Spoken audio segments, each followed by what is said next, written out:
The roundtable? Yeah, we'll do the intro later. Anyway, 20? maybe. Could be. And here we are for this week's roundtable episode. At the moment, we only have 3 of us here, which is just fine, of course, but we did have 2 other people who volunteered to join us. They may not join us until a little later, and that's fine as well. It's a roundtable, and considering the news that we just heard from Amanda, I think it's actually kind of appropriate that it starts with us 3. So, without any further ado, I'm going to pass it to Andrew first, obviously, because otherwise I'd be rude not to. And then we're going to pass it to Amanda afterwards to let us know what the fuck is going on. And without further ado, I'm just going to pass it to Amanda because that's way better than anything I'm going to share. So, Amanda, over to you. All rudeness aside, thank you so much, guys. But so everyone who has been with us kind of knows that we have been working to partner with the Global Consciousness Project, and they have initiated a 2.0 version of their initial project that they started 20 over 20 years ago.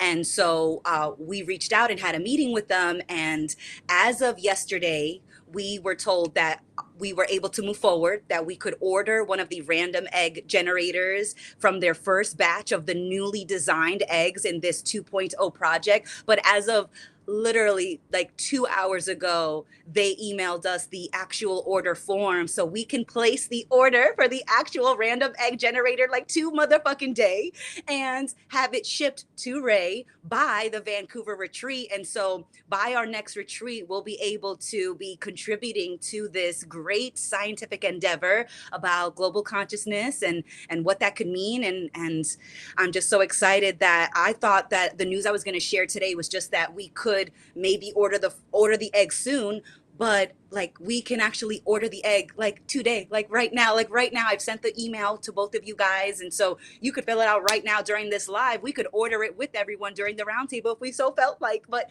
there's no rush because it's only like an hour or 2 difference. But yeah, that's the news, guys. We are gonna have an egg. There's gonna be a Dualistic Unity egg at with us. Like, oh my God, I can't fucking believe that this happened within the last 24 hours. Like, just fuck around and find out. And we found out. We found out, guys.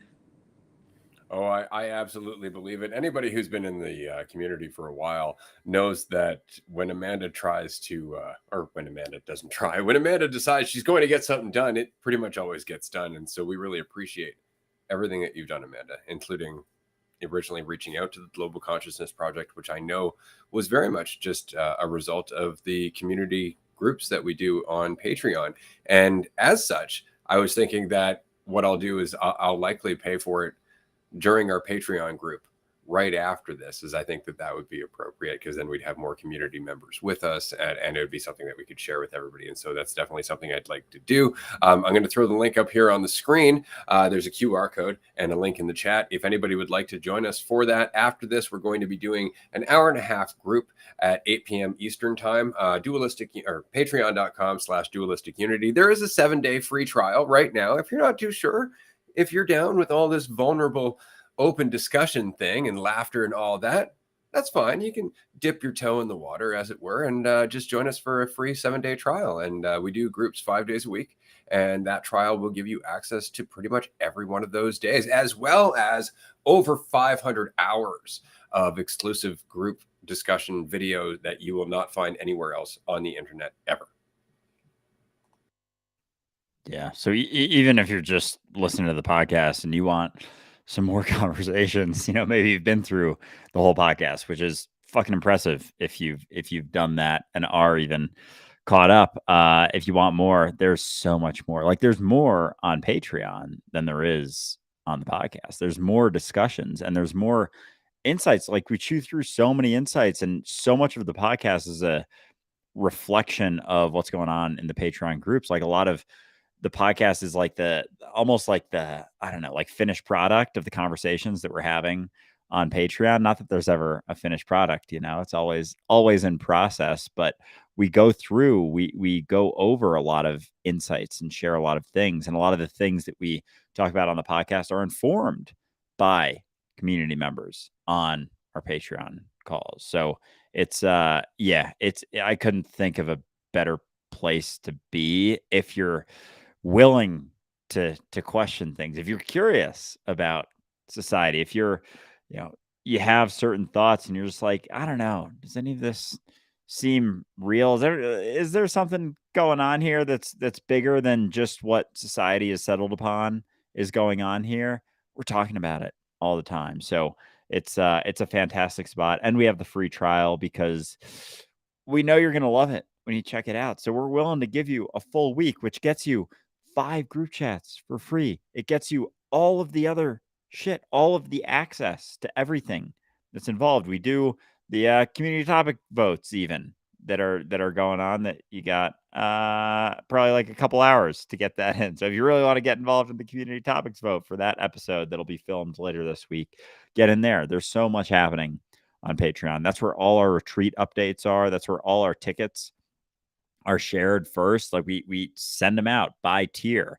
We've had retreats sell out within like 14 hours, I think, and it was all just people on Patreon. Like a lot of our retreats don't get shown to the public because it just doesn't get through Patreon. So it's a fantastic spot. But back to the egg. Amanda, thank you so much for getting that figured out. I know you're not someone who really takes no for an answer, and so I'm glad you're on our side because it helps a lot with everything that we're trying to do. And this is just another component. It's going to be incredible to see because every retreat that we've had has been very, very impactful, all in different ways, but all with a fundamental sort of impact and shift because it's a bunch of me recognizing me and involved with each other. So it would make sense that it'll be reflected in those random number generators or the egg or however it does get reflected. So it's going to be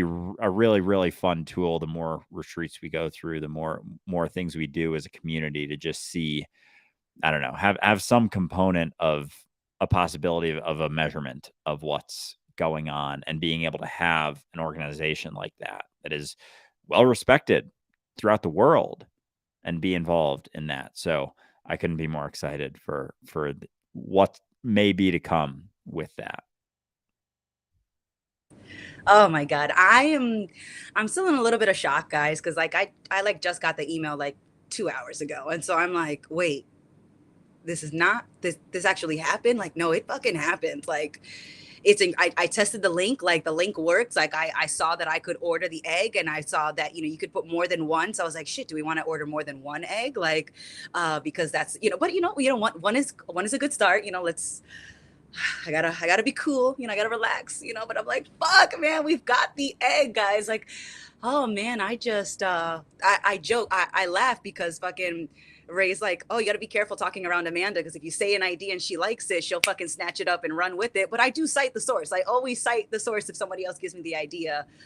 But just incredible, just absolutely incredible that we're able to do this. And it does provide us with an air of legitimacy working with an organization like that because we are a startup. And so it's just like building a credit score. At first, no credit is worse than bad credit. If they don't know you, they have no idea what to do with you. And so this is definitely going to open up a lot of doors for us.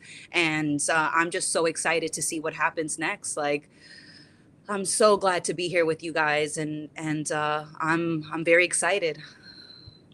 Oh yeah, to say the least. For everybody who doesn't actively listen to all of the podcast all of the time, I've mentioned a few times that the Global Consciousness Project is something that's been interesting to me forever, just because there is a connection between the observer and the observed. There is some connection between reality and awareness itself, the phenomenon of awareness itself. And we just don't know how to measure it, to look at it, to quantify it whatsoever. And so this is a way to look at what we would ordinarily see as just randomness and see a larger picture in that. And so it's great to have a chance to be a part of this. I wanted to mention quickly, actually, that Andrew had talked about the fact that most of our retreats sell out quite quickly. And we decided, well, we might as well squeeze one more in. I mean, it'd be great to hang out with people a little bit more before the Netherlands retreat comes up in November, which is going to be the largest community event to date. I just wanted to mention it's going to be near 40 people. That was a giant explosion behind me. If anybody heard that, there's some construction happening in the area. and on time. Don't worry, there will be no explosions in the Netherlands, outside of conscious explosions. Anyway, the point is that we have an event coming up July 27th. There's a code in the chat section. There's also a QR code on the screen. Of course, if you are joining us on Patreon, there is also some fucking kick-ass discounts, including $350 off for tier 3, $150 for tier 2, and $50 for tier 1. This is going to be a fun small event. There's going to be 7 guests total, and then just Andrew and myself. We're going to spend some time at the beach. We're going to spend some time in the forest. We're going to spend some time smoking weed. We're going to spend some time with other substances, and it's basically just a time of vulnerability and celebrating existence, and allowing yourself to sit in the moment until it feels like you've been there forever, because you can, and you have, and we all share that with you, and it's magical, to say the least. If anybody's in the chat section who's been to a retreat, I'm sure they'll vouch for that. And if not, check out our community Discord, because people just came back from a retreat, 2 retreats that we did last month.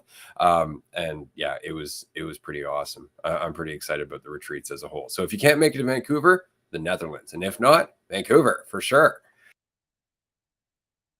Yeah, absolutely. And there's only going to be more. Each one is its own fucking incredible experience. And there's lots to do. People have asked, someone asked if they're, wait, we can talk about certain substances on here, right?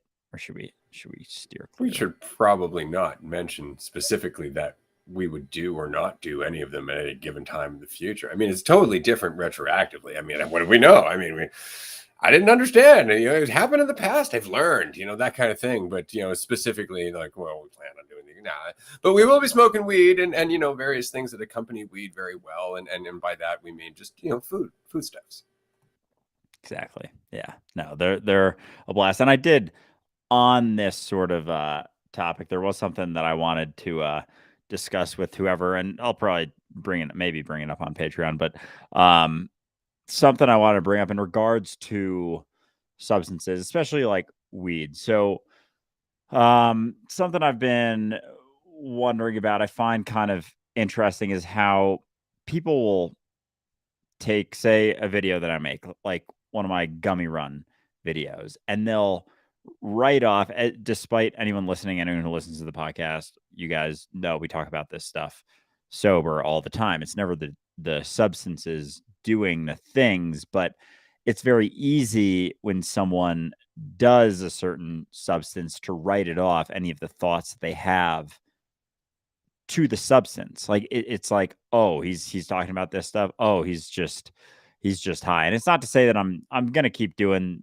gummy runs and stuff like that from time to time, because I find them to be fun. I think they're a good time to do. But a part of me is, I don't want to say it's like a frustration, but it's I butt up against this from time to time, in that there's a side of me that knows, if I mention that at a start of a video, it's going to get people more interested. But at the same time, there's the trade-off of people writing it off as just the substance that you're taking. But also, it's like, it's not to say that the thoughts aren't still there. Like, the conversation is still being had. And so, take my last one, for example, like, went pretty viral on TikTok, got over 2 million views, and like a bunch of people really enjoyed it, appreciated it, whatever. But it was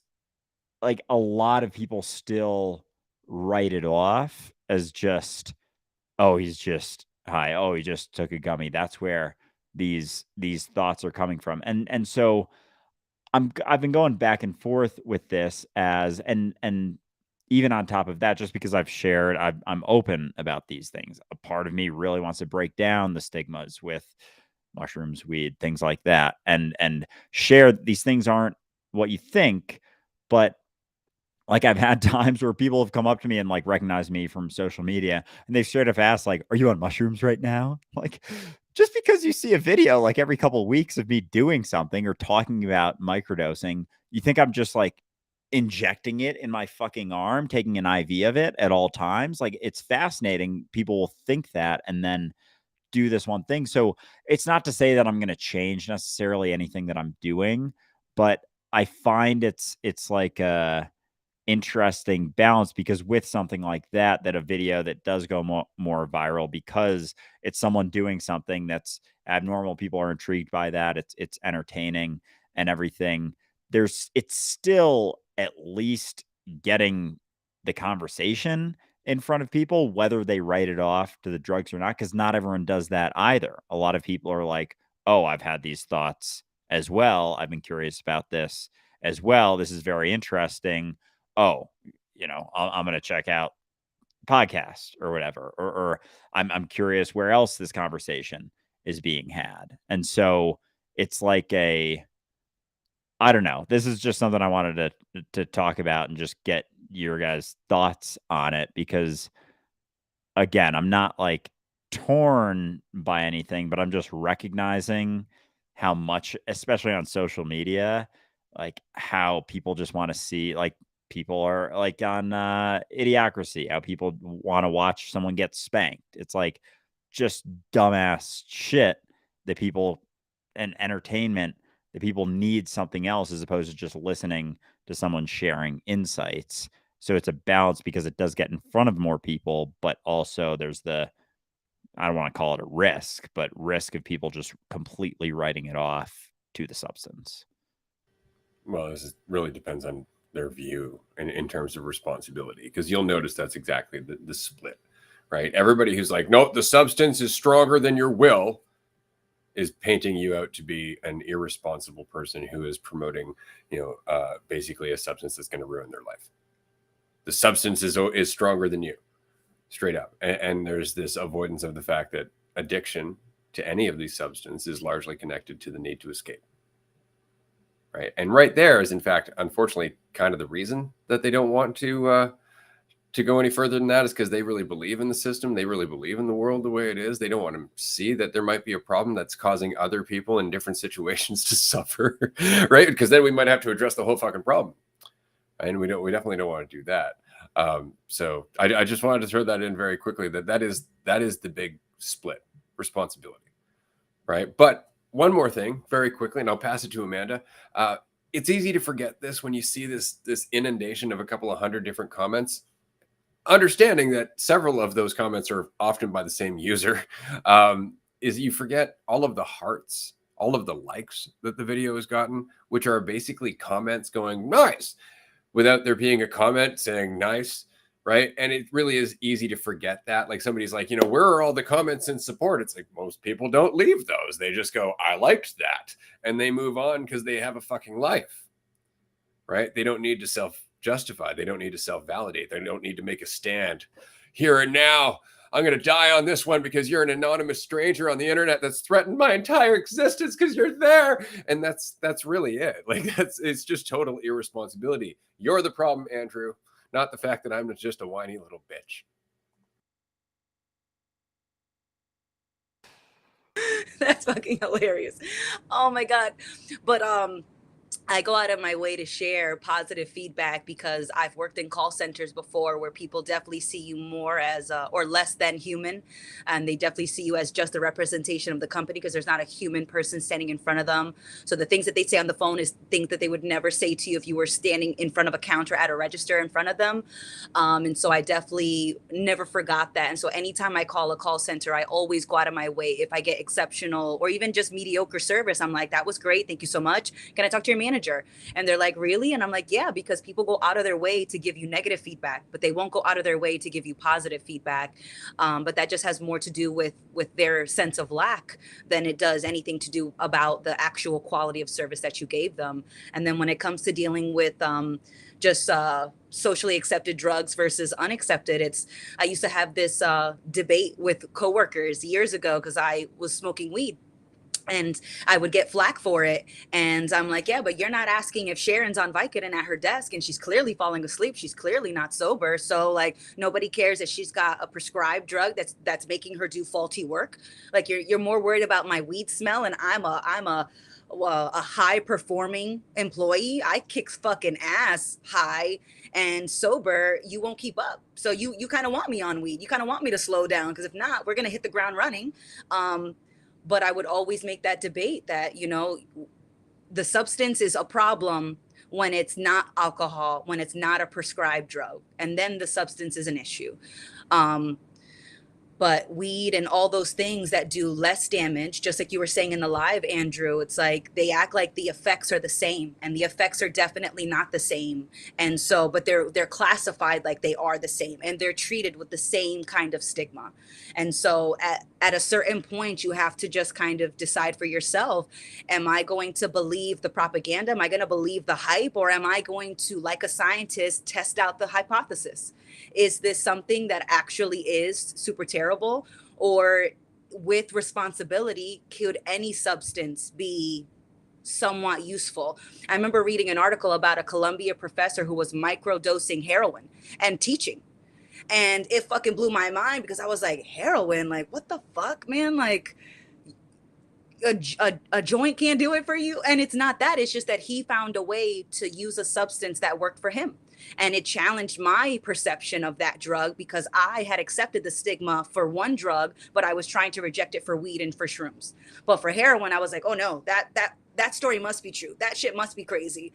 And it really made me let that go. And so I'm so glad. I mean, I personally am on the same stance. Like, I won't personally want to do it myself, but I definitely don't hold my opinion of that drug as the only perception of it.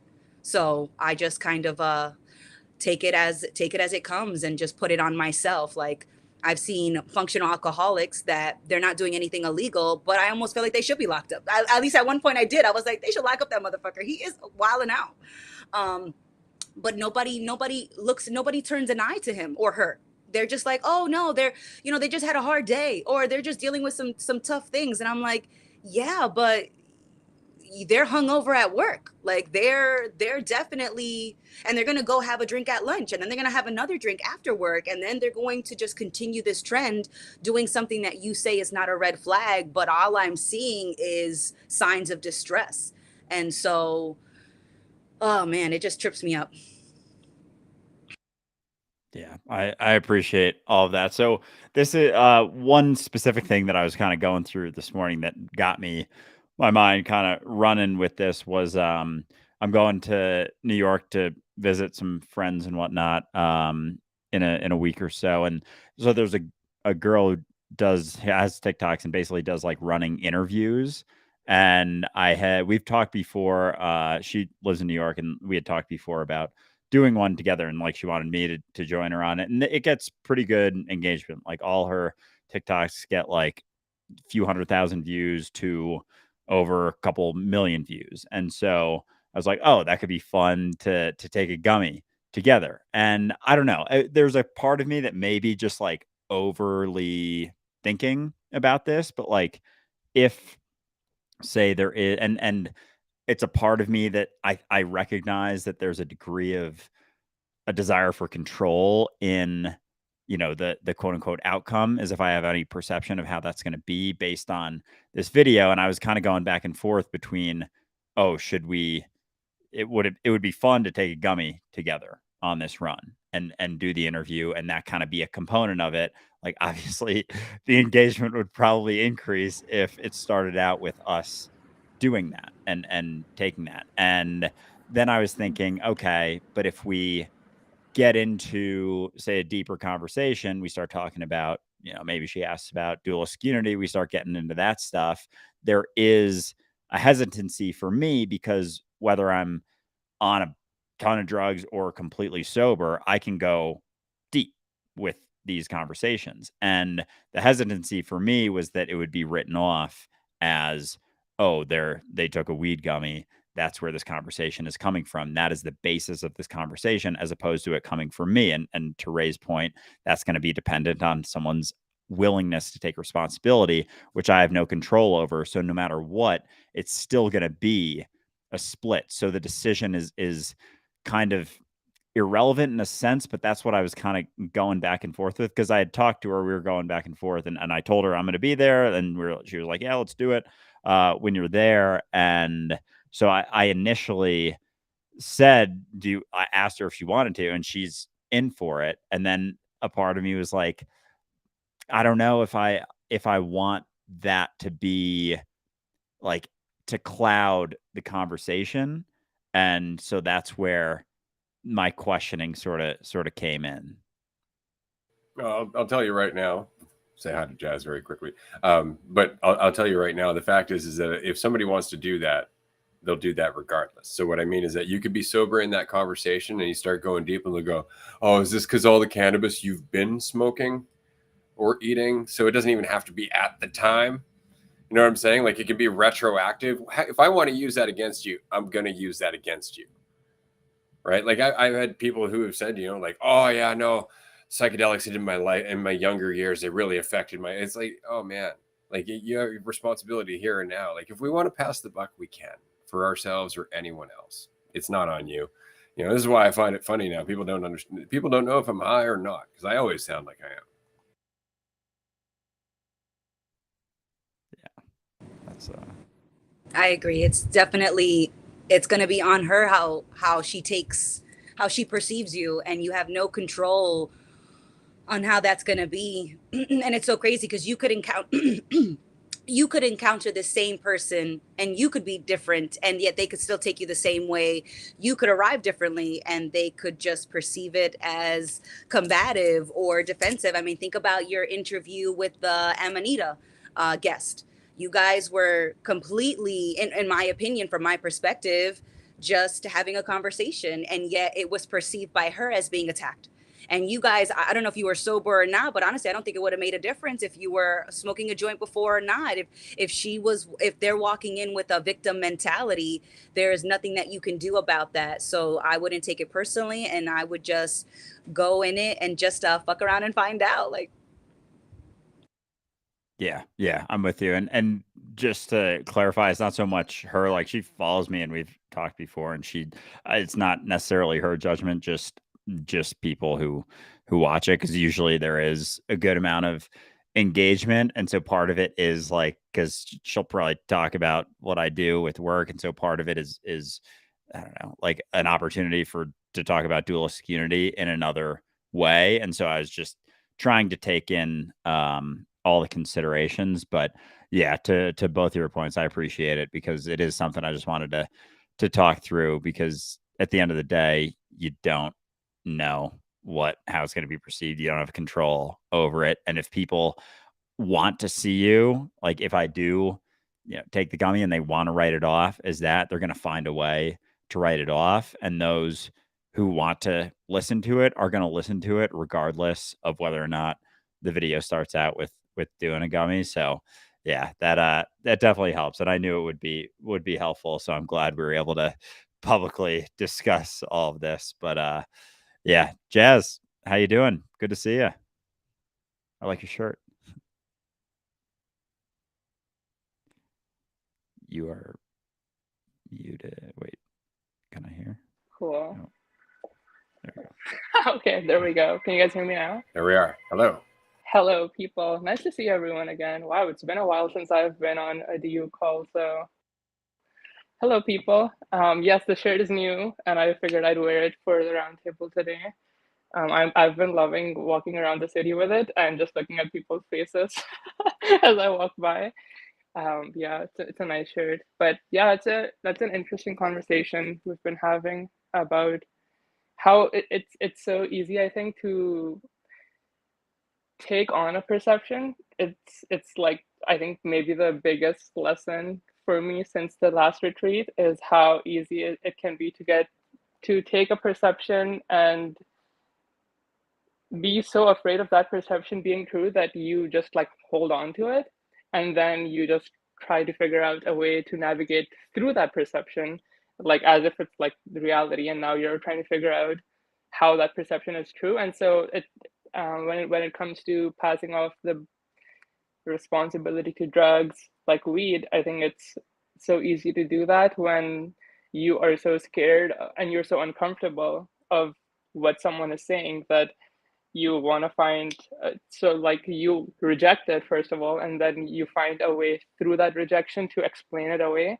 And so some people just use drugs. Some people can, if you've never done drugs from their perception, then they'll just find something else because it's just a way for the mind to come up with some kind of excuse, I think, when you are in that kind of a state.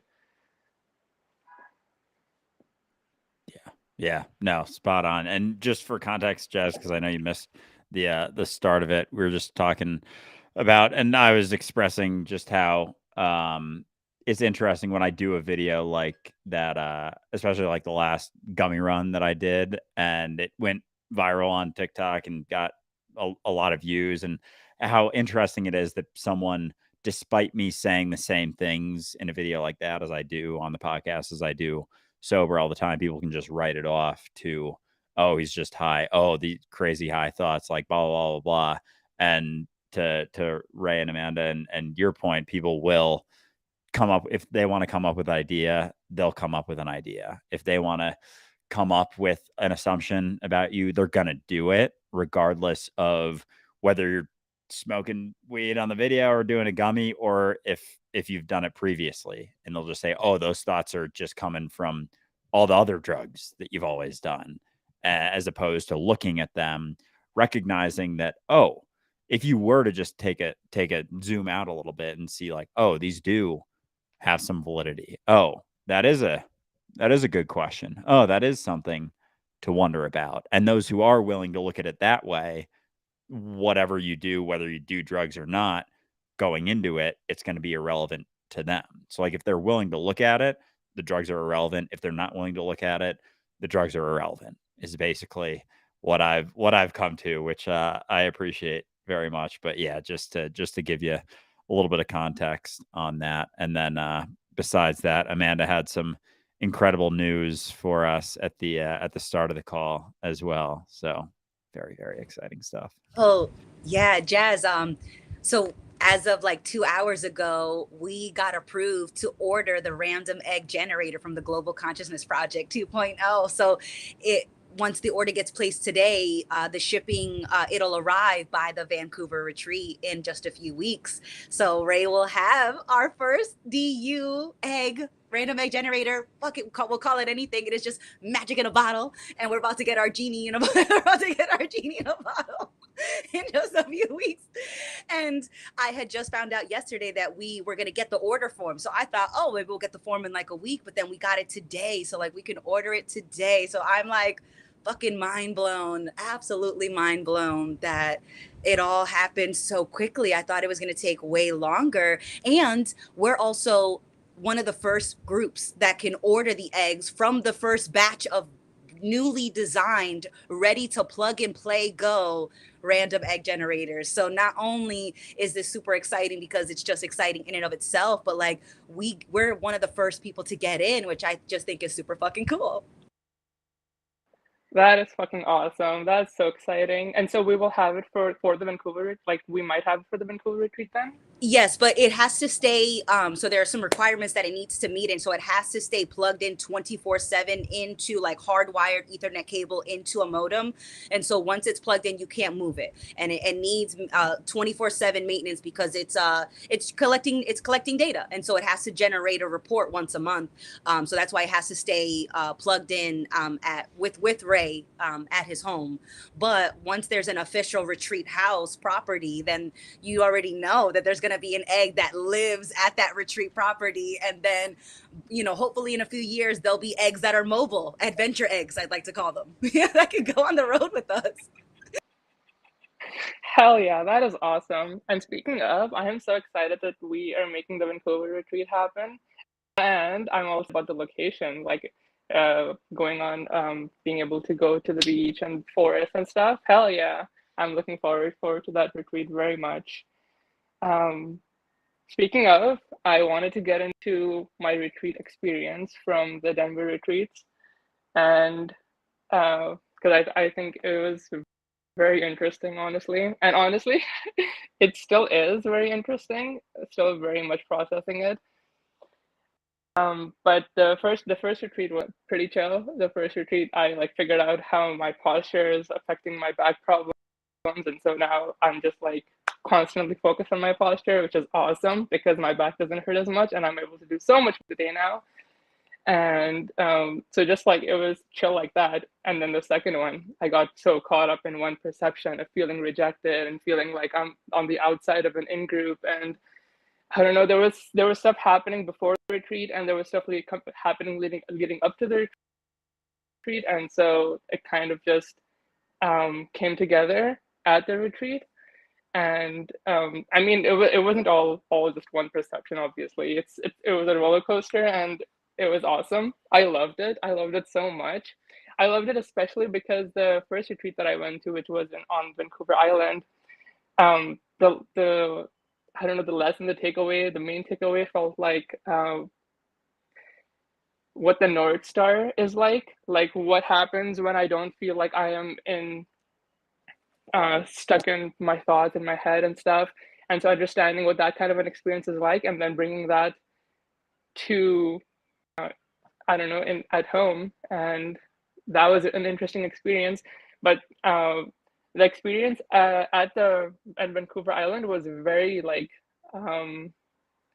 it was easy to feel like you're already part of a family by like day 3. And so it was I feel like very easy to settle into that. But when you are met with thoughts that are not like that, where you are met with perceptions and ideas of what is happening, and especially I think the idea of a quote unquote reunion retreat, because that's what it was, the second retreat. And so for me, without even knowing it, there were expectations of what a reunion means and who I'm reuniting with, you know, all these ideas in my head.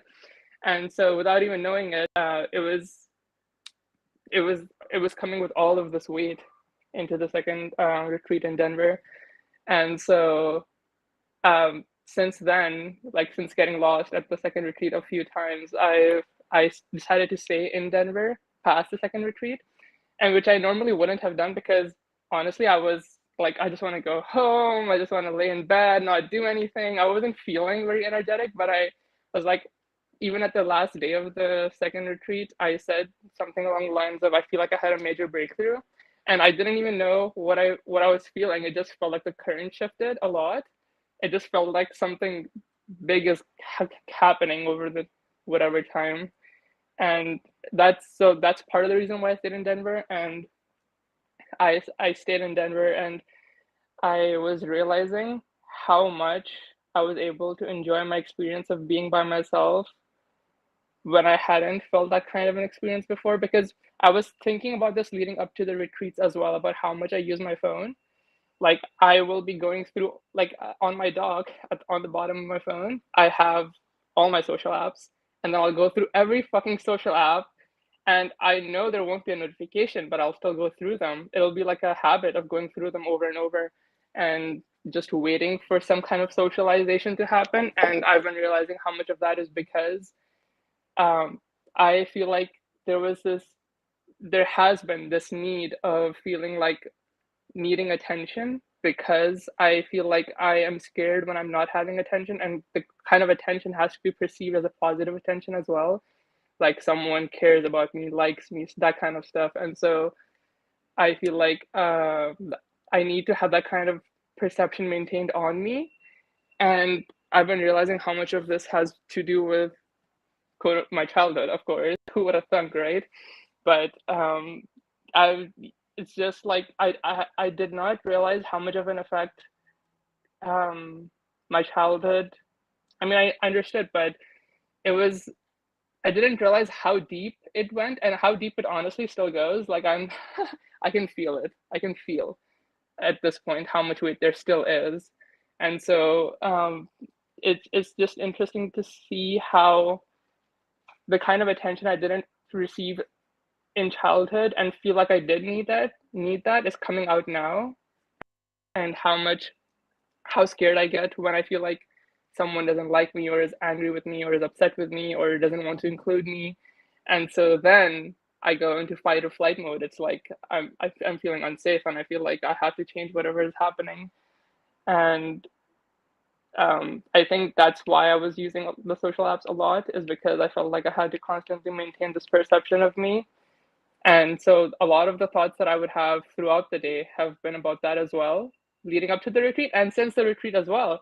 Like, since the retreat has become so much more fucking obvious how many of these thoughts I have all day, all fucking day. And through the next 2 weeks, I was noticing how I was using my phone way less, like way fucking less. But also, I was, of course, getting caught in the idea of how I shouldn't be doing this, or I shouldn't be doing that, or I shouldn't be having the thoughts at all. You know, the progress of judgment of the progress. And so I was just reminding myself of this analogy that I've loved since I heard it one time, about how an ice cube doesn't melt right away. An ice cube is pretty strong, and you put it under the sun and it takes time for it to melt. And so I have been noticing how the thoughts that I have, trying to maintain a perception about how the more I think about it, the more it leads into action. And I have followed that process through since the retreat, like looking at it, just being aware of it happening completely without judging, just looking.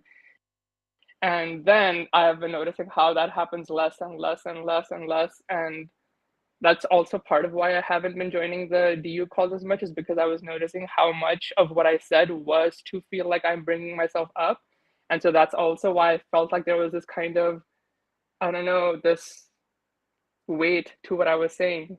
And so I don't feel that weight anymore, and or as much anymore. I'm sure there's still a shit ton of stuff going on. It's just that the awareness has expanded, and so I'm seeing so much more. And even when I go into like lately, I was noticing that I was going into stores and stuff and super high, and normally I wouldn't be feeling nervous. And so I have completely blocked out that entire perception of me possibly ever feeling nervous, because I'm always super confident. But now I was feeling nervous. I was feeling so much more than I have ever felt before. And it was crazy, because I was also thinking about, I was also very aware of what all these things that this person could be thinking of me. And so all of that, I was like processing all of that at the same time. And getting used to that has been so much as well, because I just keep, something that was automatically coming to me is, this is so new to me. Like, I'm so new to this. Like, whatever is happening is so new. I have never been aware of as much as I'm aware of, I feel like right now. And so it's so easy for me to start judging it. For one, I went through a whole process of judging all this new stuff that was coming up, because I was like, no, this shouldn't be there. But then I was like, of course this should be there. I just repressed it, so that's why I wasn't seeing it before, but now I am seeing it. So of course it's there. It's always been there. And it's not about it not being, about realizing that it doesn't define me, and that it's just one of the millions and millions of considerations that are being added as I process whatever existence is. And honestly, it's been nice.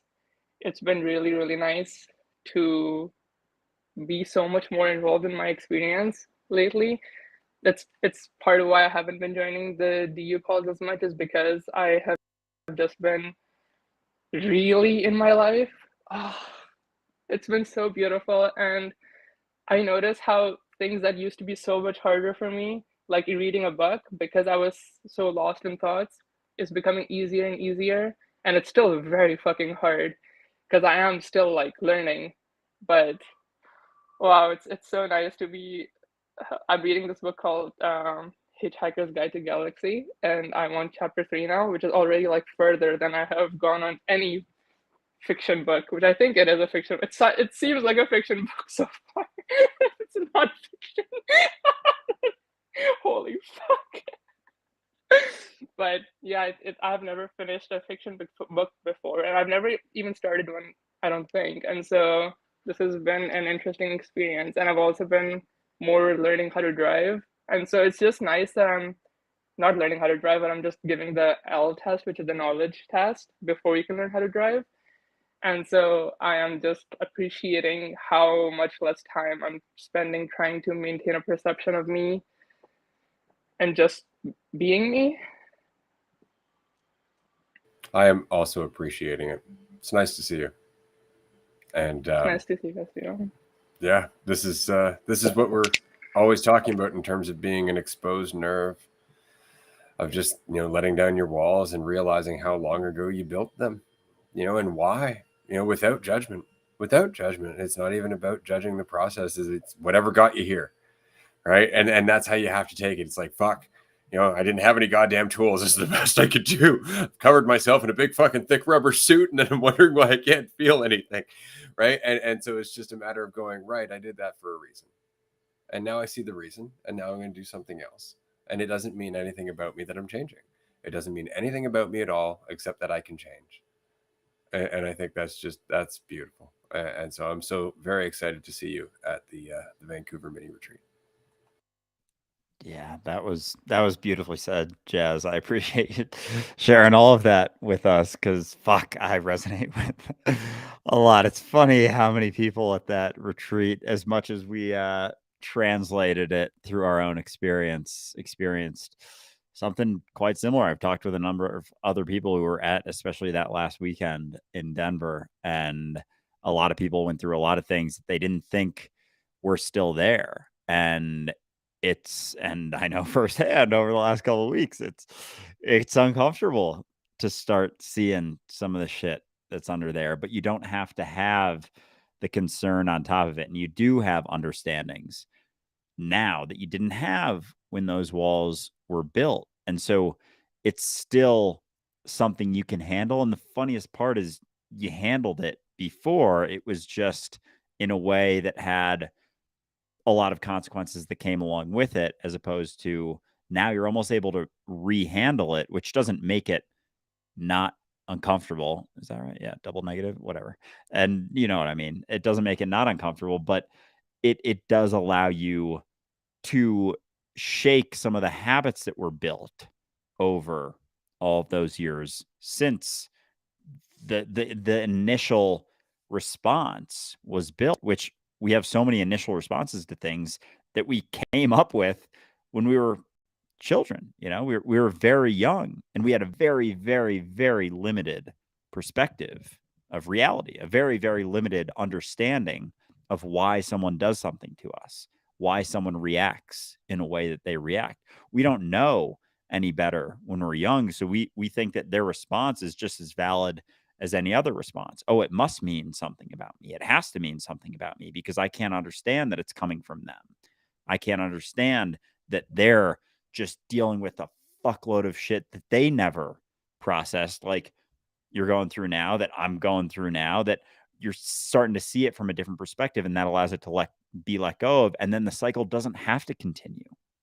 But if you aren't willing to relook at those things, you think it still does mean something about you. Even if you can recognize now that it never did, there were still all of those responses built on top of it. So there's kind of like a etched in response. Oh, it must mean something about me. And it's not even something you can shake until you look at it, until you kind of re-experience those feelings, those things. Like I came back from the retreat so shaken. I was like getting nervous talking to like one of my mom's friends as they were like in our house upstairs. I was like, why the fuck is my heart racing? I've talked to this woman like a million times in my life in my own house. Like, what is happening right now? But it's just because I was so shaken that I'm like re-experiencing these things and able to come at it from a different point of view, because that was an experience that I went through when I was much younger. And I found out ways to just kind of suppress those feelings as opposed to feel my way through them, understand that it doesn't mean anything because there weren't the overlaid thoughts on top of them.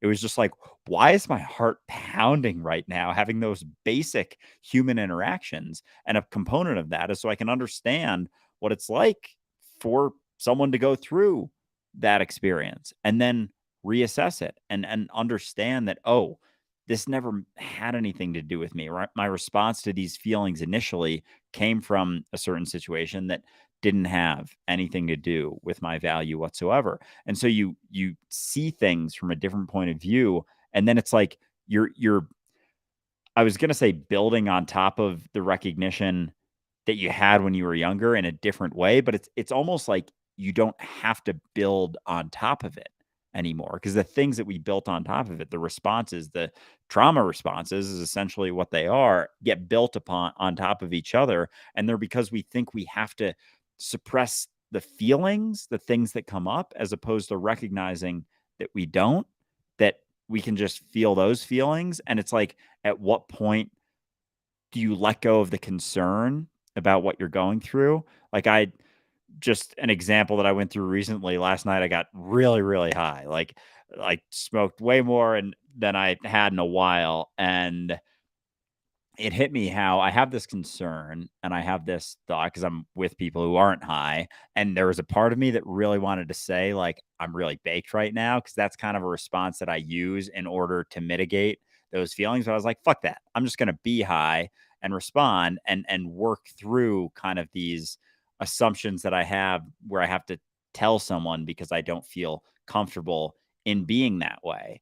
And so it hit me that, oh, wherever my concern is, if I'm concerned about this, I don't have to be concerned about being concerned about this. And it's like, at what point can you drop that concern? And that's really what hit me, was that I can be concerned about something, but if I'm not concerned about being concerned, then it's not the same sort of weight. It's like, even if I'm concerned about being concerned about being concerned, if I'm not concerned about that, there's a little bit less weight. And then it kind of like is a domino effect that all of those other concerns drop, because it's what you're experiencing here and now, no matter what was built upon that. If you're not so concerned with whatever response you have, whatever feelings you're feeling inside of you, whatever, face someone makes towards you or whatever someone says, it's like, at what point you can drop that concern, it kind of all goes away at once. And so it's exciting to hear that you're going through it, and just be aware I'm going through it too. And pretty much everyone is, to some degree, of between the spectrum of suppressing those feelings or feeling those feelings and being willing to drop that degree of concern that they built a lot of responses on top of the initial concern because they think it had something to do with them and their value.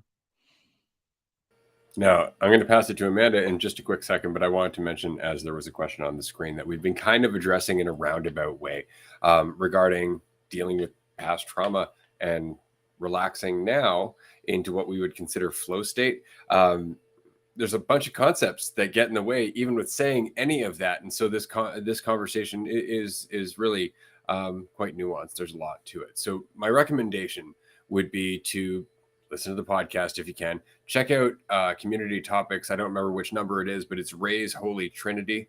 And basically it's just about what I use to kind of unpack all of the trauma as it continued to process in my day-to-day life. So as thoughts would come up, I would identify their root and identify why I was committed to them having value in my day-to-day life at all. Like, that's because that is the only reason that we get stuck on these traumatic memories, is because we think we have to. Right. And a large part of that is because we think they define us. And so there's a whole process of kind of changing our perception of that in order to let ourselves feel more space and more freedom in order to process things a little easier. And then all of a sudden we recognize we have more strength as a result of doing so. And it's this slow thing that kind of rolls over. And so we talk about this a lot. It's community topics number 9.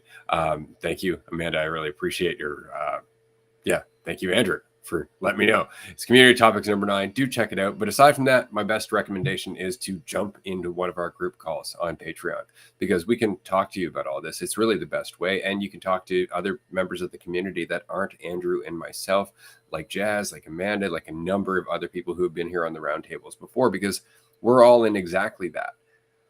All of our quote unquote trauma might be different, but there are certainly similarities in terms of how it affected us and how we can deal with it and what it means and so on and so forth. And so, yeah, you're in the right place. We're all going through this together, but we know it's going to be okay. I think that's the underlying lesson behind all of this, is that you're going to get through. It's not always going to feel like that, but that's the reason, it's important to remind yourself that you don't know. You don't know. If you're like, I'm not going to make it, you don't know. Just keep going. So far, you've been wrong because you're still here. Amanda. And you never will. You never will know. You never did know, and you still figured it out. You still made it this far. And so fuck it. Fuck not knowing. It's never been required. It's never been a requirement to know. I mean, because shit, if that was the case, I don't know how I'm still here, because I still don't know a damn thing. But that's why I love that fuck around and find out philosophy. It's just go for it anyways. I'm only running on like educated guesses, and half of them are not educated. It's just guessing anyways. But I had raised my hand initially because I really resonated with what Jazz said, and it's hilarious that she's not here for me to share my appreciation with her. But that's all right. That's all right. I'll put it on hold, and when she does get back, I'll. Oh, there she is. Um, no, but I was just appreciating, everything that you were saying, Jazz, because it really reminded me of my. Oh, you are okay. Cool, cool, cool. All right, I didn't want to assume. Assuming makes an ass out of you and me, as they say. But it reminded me of the trip that I had at the first retreat where I remember saying to Ray, like, I feel like there's a wall. And what hit me months later is that I am every single wall I've ever felt. And I only built those walls because of the perception that I needed to be that wall, because I had this perception that I needed to protect myself from everyone else, because I had felt vulnerable and I had felt weak and I had felt like that vulnerability was something to be avoided, and it was something that was perceived to be negative, because you wanted to be a strong and intelligent and independent, and you didn't want to rely on people, and only weak people rely on others, and all of that is just hiding all the insecurities that you try to have a perception that you don't have insecurities, but you always do. You always have those anxieties. And so when I finally admitted that I've been every scary wall that I built, because I wanted that wall to make people leave or not stay versus having them abandon me or neglect me. I'd rather push you away than watch you walk away willingly. So my walls were designed to be very scary, to make you think that I never needed you, that I never needed anyone, that I could do everything by myself, because I'd rather have almost like a voluntary loneliness. I almost preferred a voluntary isolation than an involuntary abandonment from someone else. And once I admitted that I was all of those walls, they all kind of dropped, but they didn't disappear. And the analogy I like to use is that the walls dropping felt like leaves falling off of a tree at the end of autumn, but the leaves don't disappear. The leaves just break down further and become nutrients for further growth. And so that's the way that I like to view the dropping of the walls, is they don't disappear. They're just moving to facilitate space for further growth. And so I very much appreciate all of the walls that I did build, because I understand the reason behind them. And I appreciate that I don't need to hold on to those reasons anymore, that I don't need a reason to not be vulnerable, and I don't need a reason to be vulnerable. I'm going to experience both, and the pendulum will swing, and I will feel both secure and I will feel insecure all over again. But that is the process, and I'm here for the full package deal. And so you are going to see me look like I have it together, and then you're going to see me look like a hot mess. And I'm totally okay with that, because I don't need to hold on the perception that I need to look or be or act perfect. I just need to be whatever I'm going to be in whatever situation I'm in, and that's going to change. So just relax, and which reminded me of an insight that I had yesterday about rejection. So you know how, Jazz, you're talking about rejection and feeling that. So I felt it on the other end of the spectrum, where it was that I wasn't afraid of people leaving, because I was I had like flashbacks of all the ways that I would try to hold on to people, whether that was friends, family, partners, anything. And I would hold on. And the way that I would hold on is by trying to be the best version that would make you want to stay. And what I realized yesterday was that for the people and the situations that want to be in your life, you never have to hold on to them, because they will want to stay. And because they want to stay, they don't need to be held there. And so I never have to hold on to people or situations that I think I need or think that I want, because the things that work, the things that fit my life or where I'm at, are just naturally going to be there. And I don't have to reach out, and I don't have to hold tight ever again. But it was really powerful to feel that realization that I don't need to hold on to things or people at all, ever. I just don't. And I cried like happy tears, because it was so beautiful to realize that all that holding that I thought was necessary just never was, you know? And so it's been really a powerful series of insights since the last retreat. Yeah, it really helps to remember that, in not holding on to people, you're giving them the chance to choose to be there. Right? And the same goes both ways. Jess. Yeah, that was incredible. Thank you for sharing, everyone, honestly. Um, yeah, I've been following some of the episodes, Andrew, and I honestly loved listening to your journey as well after the retreat, because it reflected so much of what was happening with me as well. And something I'm realizing is that it always does. Like it's always like because I'm taking away what I need to take away from whatever is happening. And so I have been realizing how much it has been me doing the work. Like it always has been. And like it's funny how I've also always tried to pass off the responsibility and stuff, but I'm realizing that it literally is just me. So who else?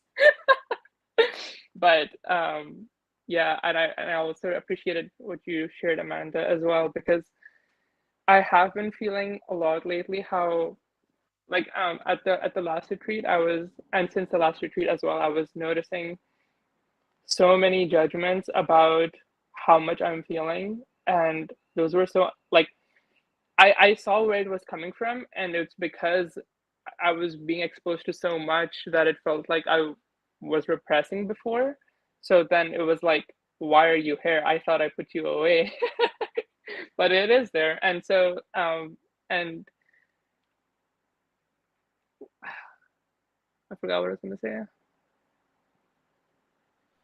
No worries. Huh. I can take it for a bit, and if you remember, but yeah, fuck. I'm hearing everything everyone's saying so clear. The other thing that hit me last night when I was quite high was I was pretty uncomfortable, and I kind of re-experienced like some of those things that like went through on my last trip at the last retreat of like some of my deeper sort of traumatic type experiences. And holy fuck, it hit me so clearly because I went back through them. Like I felt them again. And I realized that in those situations, there's like a few that have stayed with me for a while. No one outwardly judged me going through them. It was all me judging myself. Like, oh my fucking God. It was unbelievable. Like this whole time, my whole life, it was just me judging myself and whether and I understand that people have situations where people do outwardly judge them, but this is just in my experience, like it was never anyone else. Obviously, it's like, you can recognize there isn't anyone else, but like it was just Andrew judging Andrew. Like it was just me judging me through all of them. It was me making assumptions of how people were responding because I was setting a bar for myself. I was thinking that it wasn't enough for me to act in this way or respond in this way or do this thing. It was just me. Like there have been a couple times where, people make comments, people make judgments, whatever, but the ones that stuck were just me.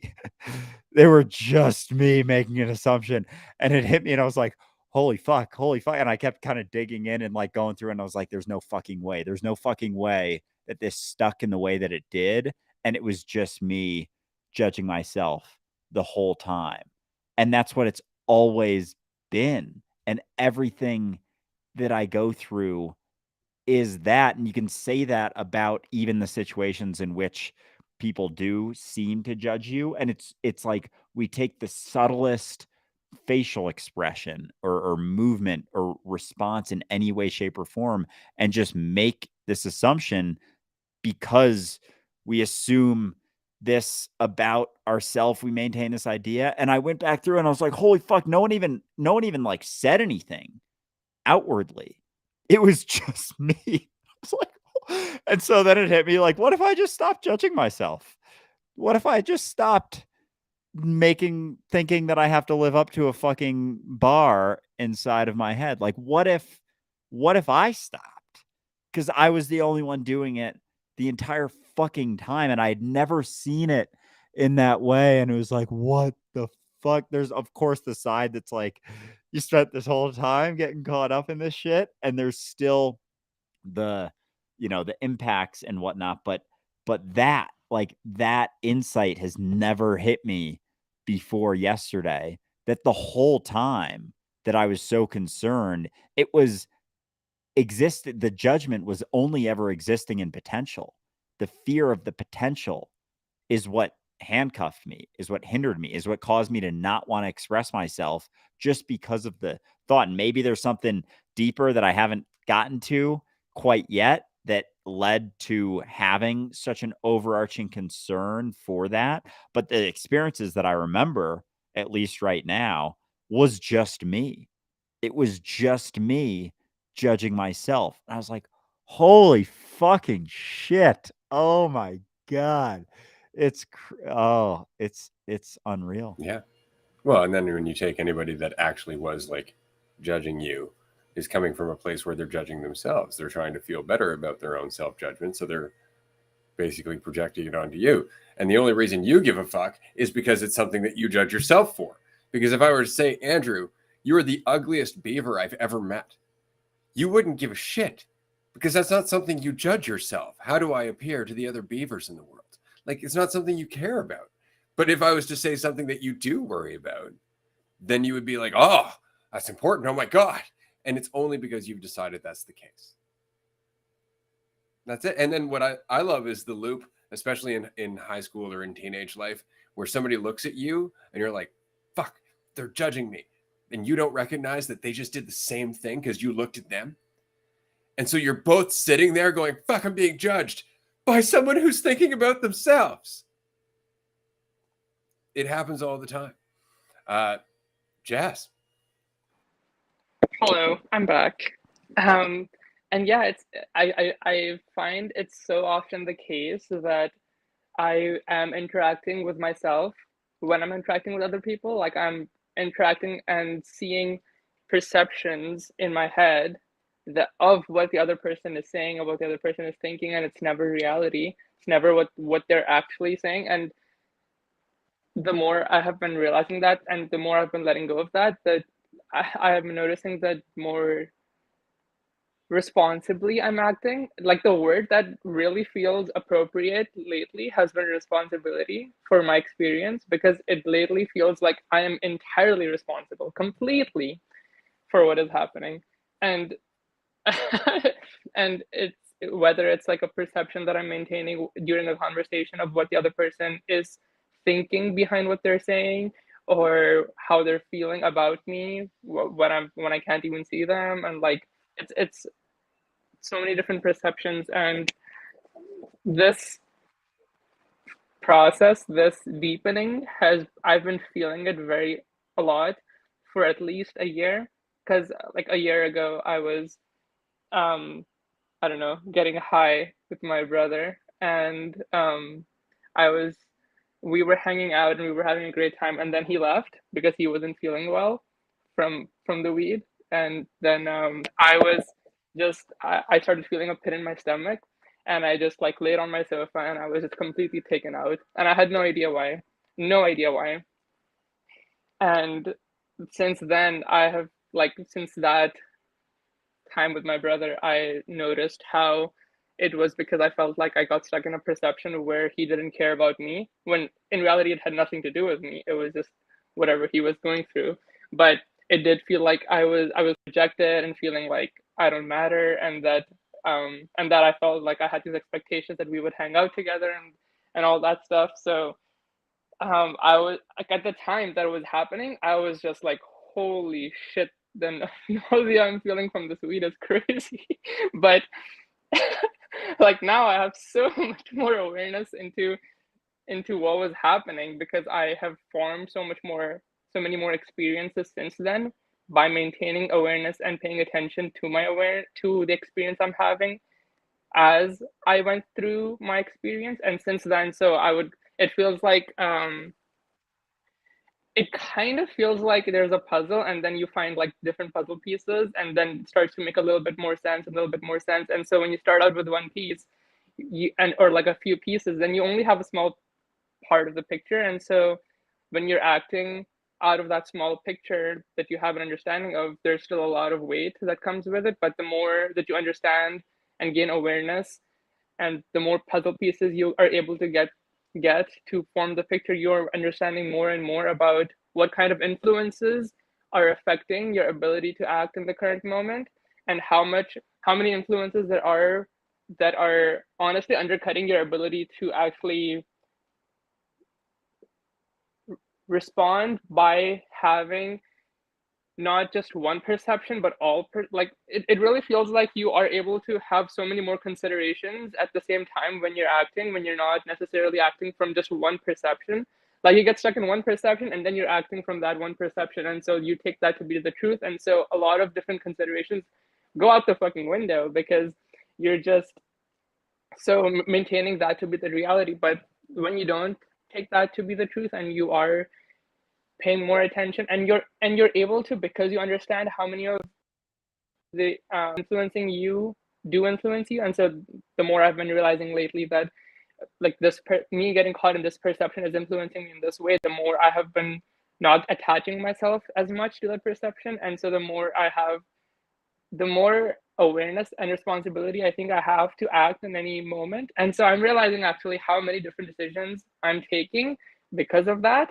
And it's interesting to see how some people are, I don't know, I think that I'm upset with them now, or like not upset with them necessarily, but just upset, like I'm not having a good time or something. But it's just because I'm not pandering as much, not trying to boost myself up or other people up so that they boost me up, or like be with me, like spend time with me. And it's just because I don't know, can act more honestly.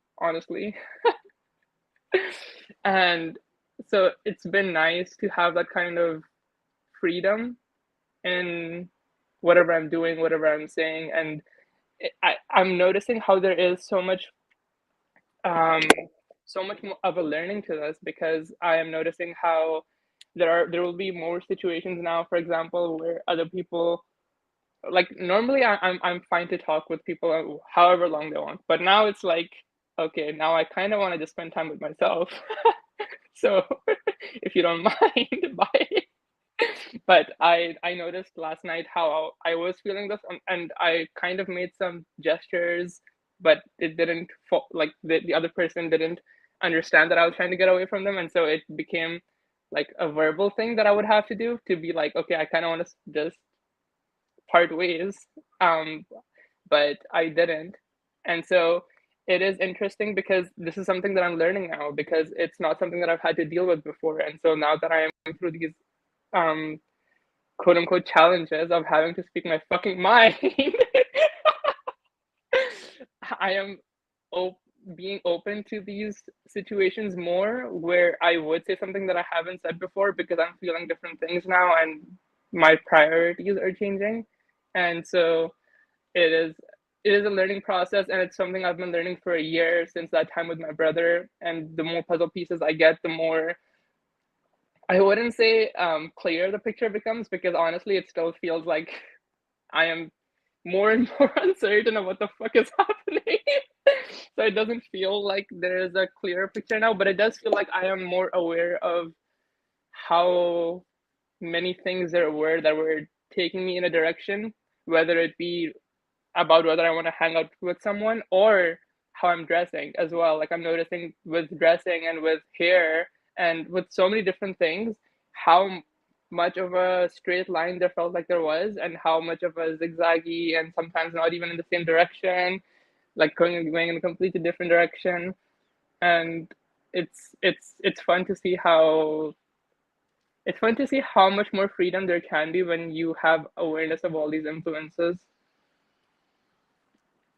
Yeah, absolutely. I'm going to pass it to Amanda after this, but I just wanted to mention very quickly that it really does remind me about the difference between quantum computer and your typical CPU, right? Your typical CPU processes things in a linear fashion, right? From here to here to here. Whereas quantum computers look at all of the answers that are possible and choose the most probable. So they're sitting amongst all of the potential answers that could possibly be, and they choose one. based on probability. And that's very much what we're doing moment to moment to moment. But because we see ourselves on a linear trajectory based on our idea of ourselves, we only see it from one thing to the next thing to the next. We only see the perception that makes sense according to the perception we're attached to. So that was beautifully said. And now I'm going to pass it to Amanda.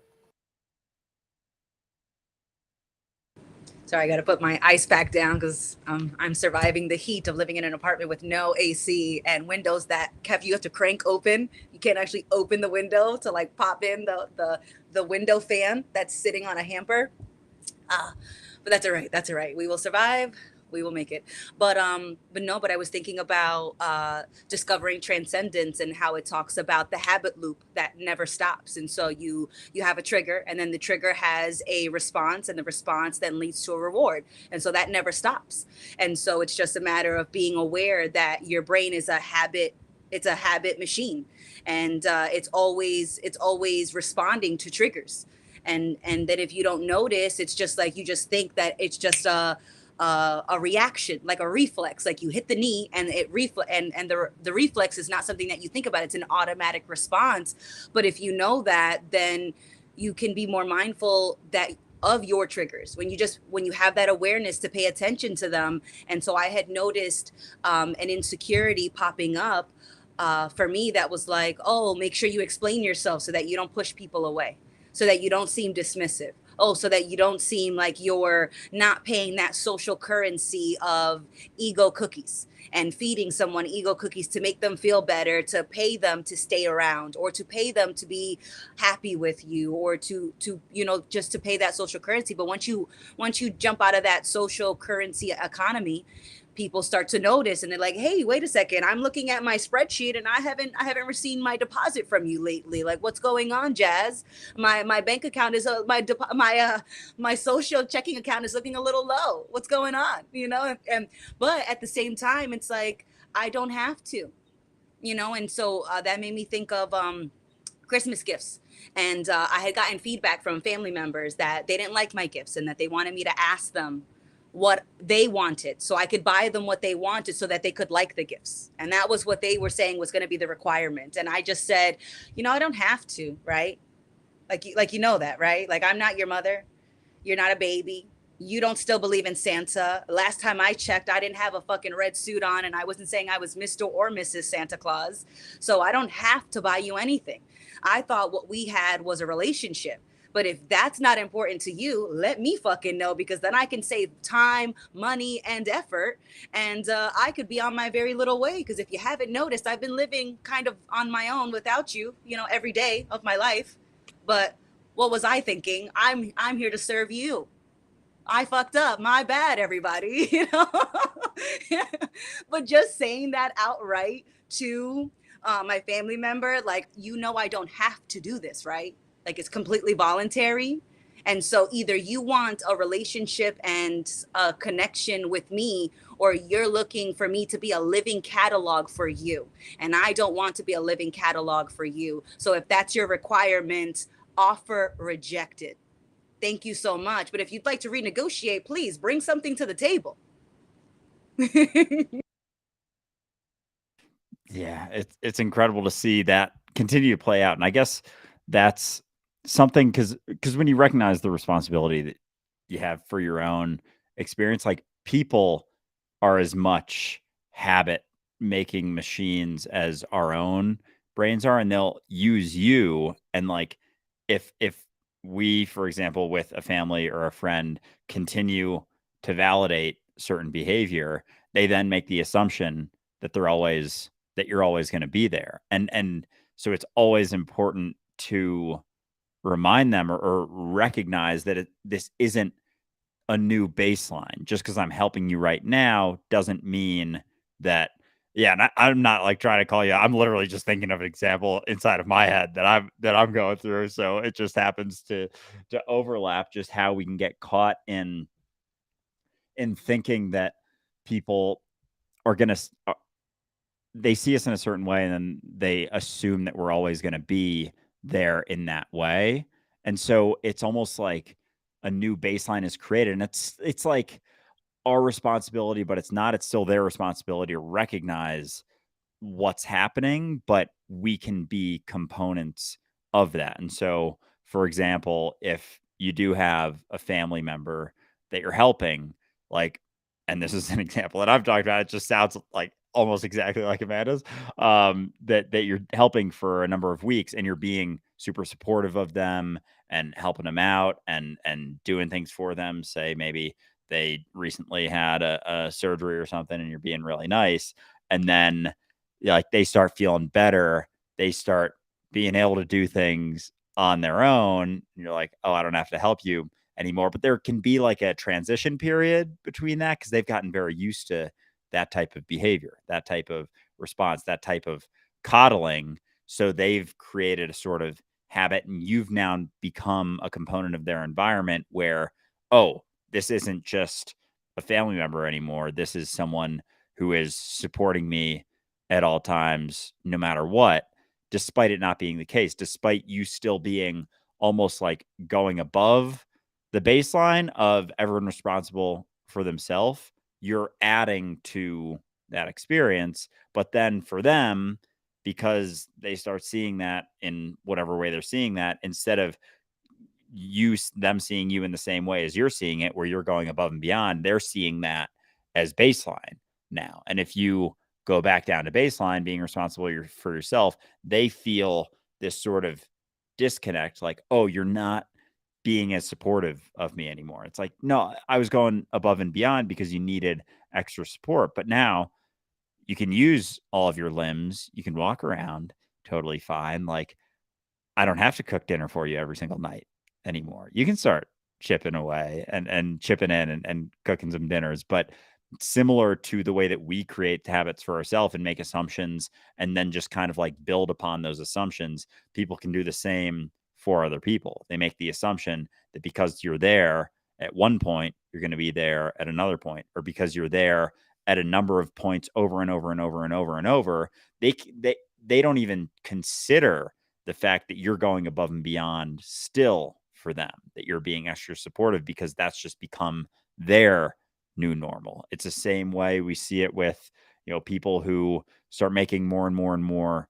money and needing sort of external validation or external things in order to be satisfied. They get say they get a nice car like a BMW, and then it's like that becomes their baseline. And then they now that that's their baseline, in order to feel that same degree of the external validation, they need a fucking Ferrari now. And so to continue on that process, because there's the gap in the support with other people or in response to other people in relation to other people, they almost continue needing more, or that becomes their baseline. So you going above and beyond is actually going above and beyond, going above and beyond.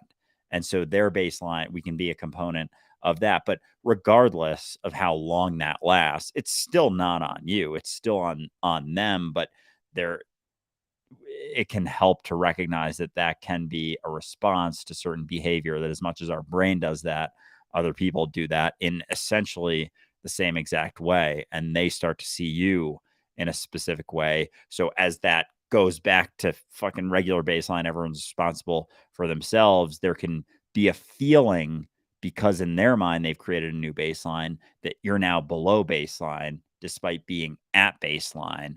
And so that's vital for them, because it's still not your responsibility to like spell this all out for them and give them a fucking PowerPoint and diagram and be like, I've been supporting you in this way for a very long time, and now I'm back at baseline. It doesn't mean I'm not supporting you anymore, or I'm like halfway from where I was. Doesn't mean I'm cutting back on my support. It's just that I'm recognizing what's happening and understanding that some of this is actually hindering your own growth, and you're using this. And in my example that I'm thinking of, and I know everyone is probably taking it in their own way right now, that I am being used as a crutch. And for me, it just happened to be a literal crutch with the person I was interacting with. And as you take that crutch away, they have to learn to walk on their own again, because they've relied upon that crutch for a very long time. But yeah, it's not to say that anyone's doing anything wrong, but it can be helpful to keep in mind that we see others as a as a very similar way as we can oftentimes see our brain seeing us when with those habits being created and whatnot. I find it also helps to kind of remember that there isn't a single person alive that hasn't leaned too much on someone else at some point. And you know, it's not like the opportunity to recognize that wasn't there, and we didn't always take it. In fact, it took us a long time to understand what it meant to take responsibility, right? And so the same is true with the people that we're dealing with, and in relationships it can be tricky because you can do the right things, as Andrew and Jazz and everybody have been saying, that you can give a little and then hold back a little, giving them the opportunity to learn. And it's really important that you do that, but it doesn't matter how well you do that. It doesn't matter if you do everything right. That does not mean that person's going to take the opportunity. And it's not a one-time thing. It is a series of decisions, one after the other, towards or away from responsibility that will eventually either take root as their trajectory or not. And that has nothing to do with you or what you're offering in the environment. All you're offering is opportunity, because anything else that enters your mind is you taking away their capacity for the same free will that you value in yourself. And that can be tricky, right? To remember that we all lean sometimes, and sometimes it takes us a little too long to recognize that we've been leaning, and then the person has to pull away, and that's the only way we learn. And sometimes the only thing you can do is just allow your lives to separate you.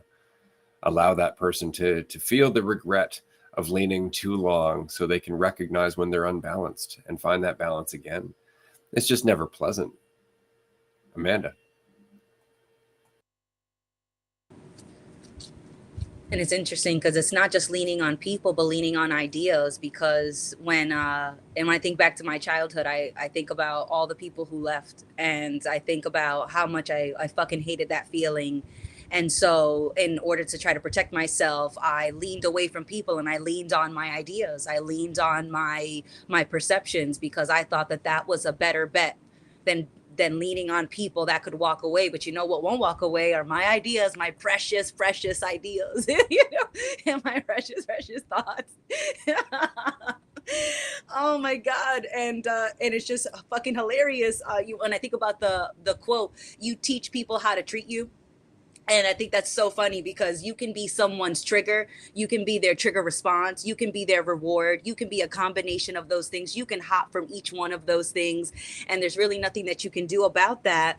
But you can let go that people can be predictable, that you could know someone. And so when I hear someone saying like, I don't even know you anymore, and it's like, you never fucking knew me, man. You only knew what you wanted to see. You only knew what your idea of me was and how I fit into your fill in the blank equation of, if I have this, then I'll be happy. And so I was just supporting your if then equation.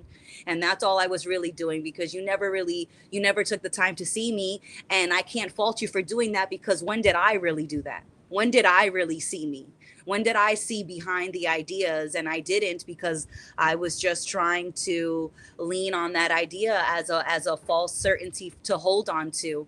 And it's just hilarious that nonstop, all I'm doing is either making or breaking habits. And that's not a bad thing. So when I see the habit, it's like, oh yeah, there I go. That's me again. I'm getting caught up, or oh yep, that's my trigger, or that's the way that I perceived it to be. And then I just allow myself to acknowledge it, and then I breathe. And then just breathing and just sitting in it just helps it let go. And then there's no longer this desire that, you know, there's just good ideas and bad ideas, or good habits and bad habits. It's like, no, there are just habits. There are just processes, because I am all of that. And I don't need to create a problem where there isn't one. And I don't need to view a process or a habit as something negative. It's just a part of the way that I experience my day to day. And that's going to change, because as I change, my habits will change. And it still doesn't put them in good or negative categories. It's just a part of the deal, in my opinion. Yeah, very much like belief. That's the entire thing. It's like habit has a benefit and a consequence. Belief has a benefit and a consequence, but everybody goes into it like it's all benefit. I don't want to look at the consequence because I'm really invested in this benefit. And we do that all the time, right? But it really is. It's just recognizing that your mind has a push and a pull to everything you do, right? Everything you invest in is going to have a cost in one way or another. Everything is a trade.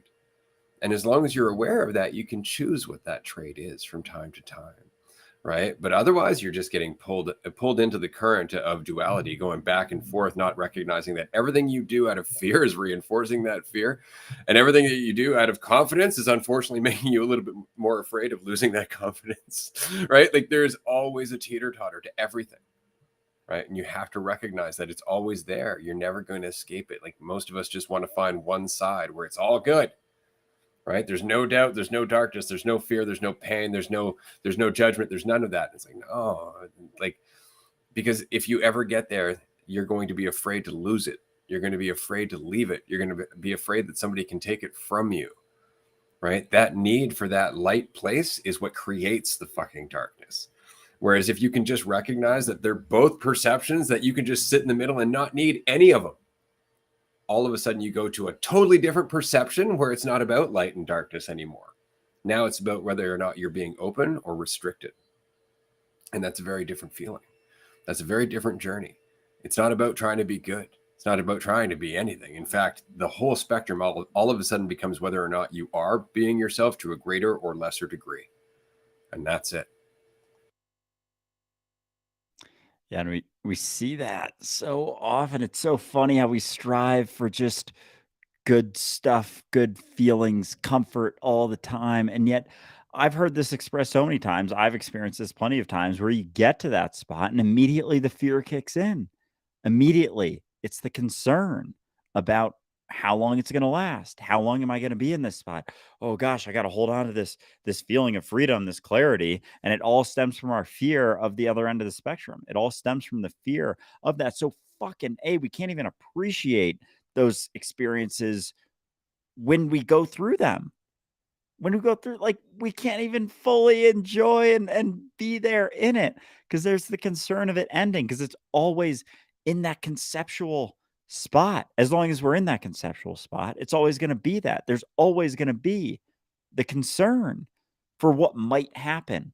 Oh, what if I let this go? What if I forget this thing? But if you let go of the fear of going through any of that other stuff, then you can actually appreciate the times when they are great.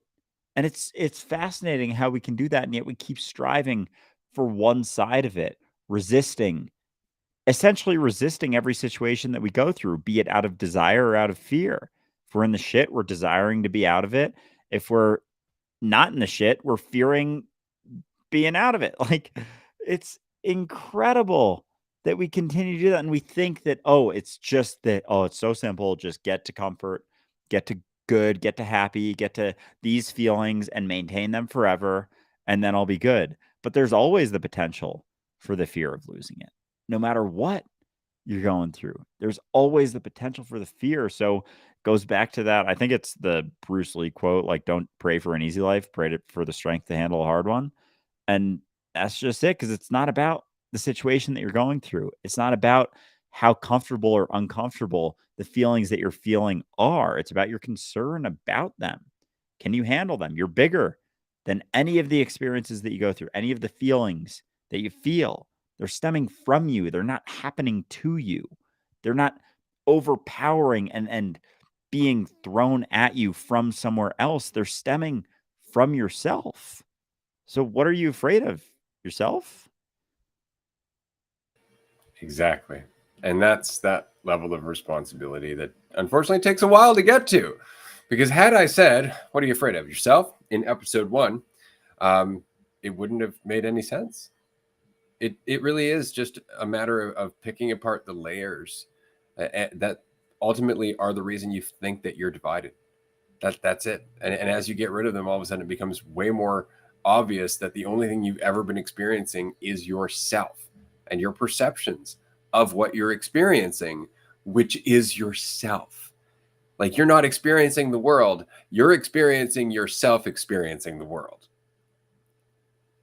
It's really important to recognize that there is a difference there as a result of perception. perception changes things. It creates a filter, right? And so it's really embracing the uncertainty and allowing yourself to see more and more and more of exactly how much you are processing and are process. And so I just threw up a link on the screen, a QR code, and a link in the chat, of course, for our movie review of The Peaceful Warrior, which came out in 2006. This movie's fucking awesome. It's really good. If you get a chance to watch it, I highly recommend it. There are a lot of points in there about embracing the unknown, about the suffering that goes with thinking that you have control, the need that goes, the pressure that goes, and how often we get lost in chasing the carrot or running from the stick. And the stick is only the perception that we lack value. The carrot is the offer of value. And the only reason the carrot or the stick exists is because we fucking made them. And we continue to make them. We project a carrot and we look back and, oh, there's a stick. Well, why? Well, because we keep putting it back there. Actually, that'd be a good cartoon. Have somebody holding a stick in front of them with a carrot on it, have a stick behind them just whacking themselves in the back of the ass or something like that. They're like chasing the carrot and running from themselves, doing the whole thing. Because that's really what it is, but we don't recognize that, right? Because we're too busy thinking that we're experiencing the world instead of experiencing ourselves, experiencing the world. Right? We really do discount the fact that there isn't a single thing that you're experiencing right now that isn't your mind's interpretation of the experience of whatever it is you are, right? Like, we know that we're not actually seeing the reality in front of us. We understand that whatever it is we're experiencing right now isn't the reality of what it is we're experiencing. We know that what we're experiencing in terms of visuals is the light reflecting off of whatever the fuck this is into our brain, and our brain going, oh, it's that, because it's the only way for it to deal with it. So we're not actually experiencing reality visually. We're experiencing our brain's interpretation of light that's bouncing off whatever the fuck we're seeing, which is why when science breaks it down, it's like, yeah, that's not solid. And we're like, well, it looks solid. And they're like, well, yeah, it would, because the light's bouncing off of it at a really high rate and everything's vibrating. So yeah, it kind of looks solid, but we don't understand that, right? Nothing is what it is perceived to be. And once you get that, then you start to realize the only thing you're ever dealing with is your panic about your own perceptions. Yeah, it's incredible when you break it down like that. Like when we really break it down to the basic elemental level, like we want to say that it's not just interacting with yourself, judging yourself, all of those things, but at the core of it, we're not even interacting with the thing that we think we're interacting with. We talk about the description's not the described. The described isn't even the described. Like, it's not even like the tree, the idea of the tree isn't the tree, but then the tree isn't really the tree. It's just reality. It's just light reflecting off of it, just energy vibrating. That's all it is. So it's even further down that. And yet we're, running back layer upon layer, thinking our idea of it is it. And it's like the it that is beyond the idea isn't even it. Like, holy fuck, we've settled upon a lot of assumptions. It's so interesting. Like, and it's right there. Like, science has recognized this, talking about it, like, oh yeah, it's all the same shit. It's all the same shit. And we just don't want to believe it. It reminds me of Planet of the Apes that I just watched recently, that it's just that. It's just the la la la la la la la la la la. I don't want to listen. No, I have this idea of me and it makes me feel comfortable, and letting go of that, it makes me uncomfortable. I don't care if it's freedom. I don't care. It's just uncomfortable. I'm not going to listen to anything that you say. I'm not going to look at it. I'm just going to maintain this prison. And who are you to say that I can't maintain this? Like, you can. You absolutely can. But as Ray said before, there's both a perceived benefit that you're holding on to, but simultaneously always going to be a cost. And we don't want to look at the cost because we're just looking at the benefit, thinking that's the best we can do. It's really funny because it's true. Science kind of picked this up a long time ago, right? Like science has, but scientists can't. And why? It's like, I've made a discovery that this is all one thing. We're all one. Who made the discovery? I did. It's like, aha, I understand why you can't see we're all one. We have about 5 minutes left. I'm going to pass it over to Amanda. I was thinking about when you guys had talked about how we have an addiction to the self, and then there's also another addiction to pursuing certainty. And I think it's based on this assumption that I think I'll feel better if I know everything. And it's like, what the fuck, man? Like, that's basically where all that's driving this endless pursuit of like, but if I know, we'll feel better.